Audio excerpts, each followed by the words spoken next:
Hello everyone, my name is Shreya Jain and I'm a legal intern at Lexus and Company.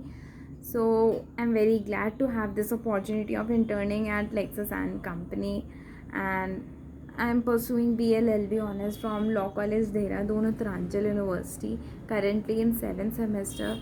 So this video is a continuation of the previous video in which I have explained to you guys about the prisons in India, their conditions, and the issues which the prisons of India are facing today, and what actually is prison administration, in whom hands the prison administration is, that is the states of the various governments looks for their own administration in respect of their states.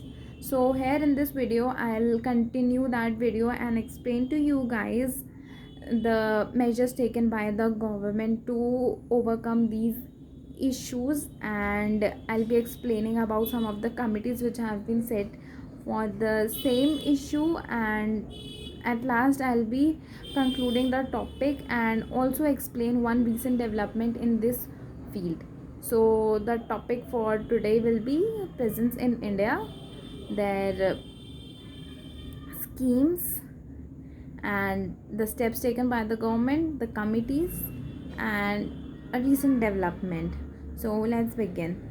So first we'll start with the various measures which have been taken by the government. The first is modernization of prison scheme. The scheme for modernization of prisons was launched in year 2002 to 2003 with the objective of improving the conditions of prisons, prisoners, and prison personnel. Various components included construction of new jails, repair and renovation of existing jails, improvement of sanitation and water supply, etc. Here, the second measure is e-prison project. The e-prisons project aims to introduce efficiency in prison management through digitalization. The e-prisons project supplements the prisoner with the information management system, which provides a centralized approach for recording and managing the prisoners' information and generating different kinds of reports. The PIMS records prisoners' basic details, family details, biometrics, photograph, medical details, prisoners' case history, prisoners' movements, punishments, punishment details, and etc.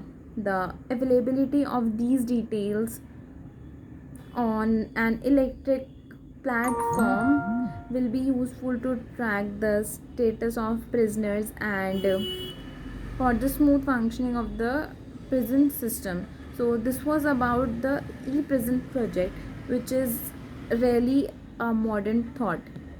So the third point here is the Model Prison Manual of 2016. The manual provides the detailed information about the legal services, including free services available to the prison inmates. The Ministry of Home Affairs has issued an advisory to all states and union territories informing them about the legal aid facility available to the under trial prison inmates. So this was about the Model Prison Manual 2016. The next up here is the National Legal Services Authority. National Legal Services Authority has launched a web application recently to facilitate the under trial prisoners with free legal services. The objective of above application is to make the legal services system more transparent and useful. All authorities will be able to monitor the provision of legal aid to prison inmates. This will ensure that no prisoner goes unrepresented,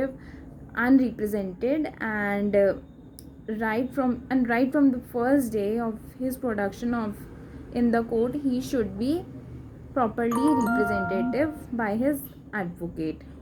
So the next is the draft of national policy on prison reforms and correctional administration. The key provisions of this policy includes the following: amending the constitution to include principles of prison management and treatment of under trial prisoners, enactment of uniform and comprehensive law on matters relating to prisons. Third, a Department of Prisons and Correctional Services to be opened in each state.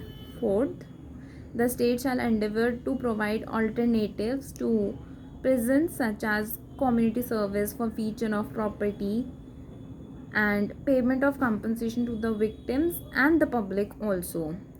The fifth and last point is the state shall improve the living conditions in every prison and allied institution.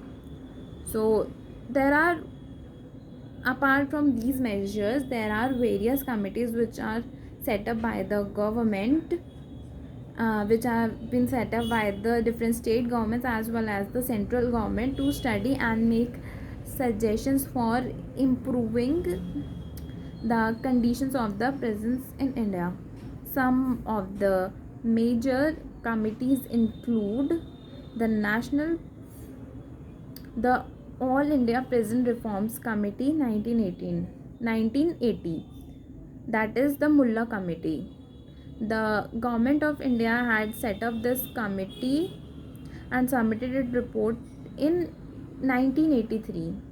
The major recommendations of this committee were setting up of a national prison commission to oversee the modernization of the prisoners in India, putting a ban on clubbing together the juvenile offenders and the hardened criminals, segregation of mentally ill prisoners to a mental asylum.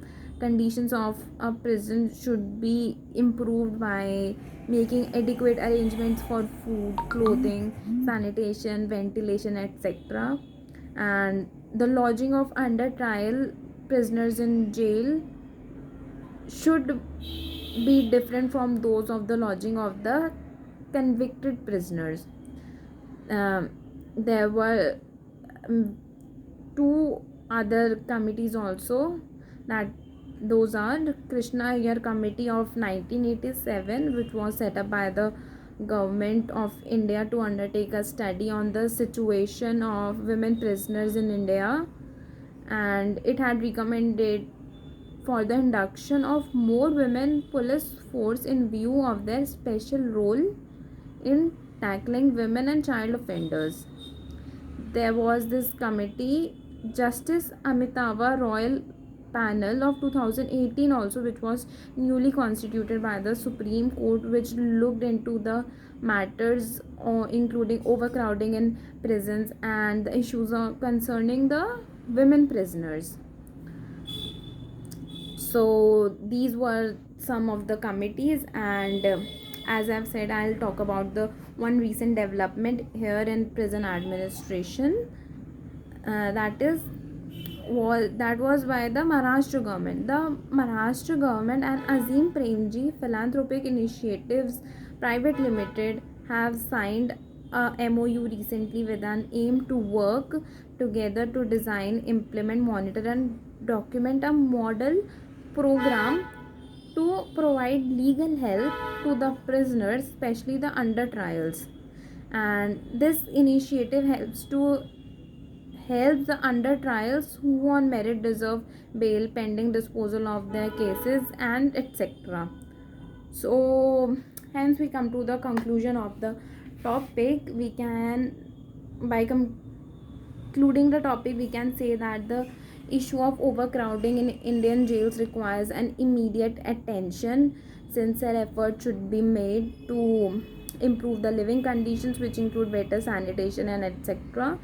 Effort should be made to reform the offenders in social stratification by giving them appropriate rehabilitation, by giving them correct treatment. The government must take initiative to improve the conditions of under trial prisoners, which can be done by speeding the trial procedure and simplification of the bail procedure, etc. It is also important to address the issue of inadequate prison management by recruiting more prison staff, imparting proper training and undertaking of the modernization of prisons, and also the issues related to custodial violence and sexual abuse should be dealt with effective monitoring and stringent punishments of those involved in such violence.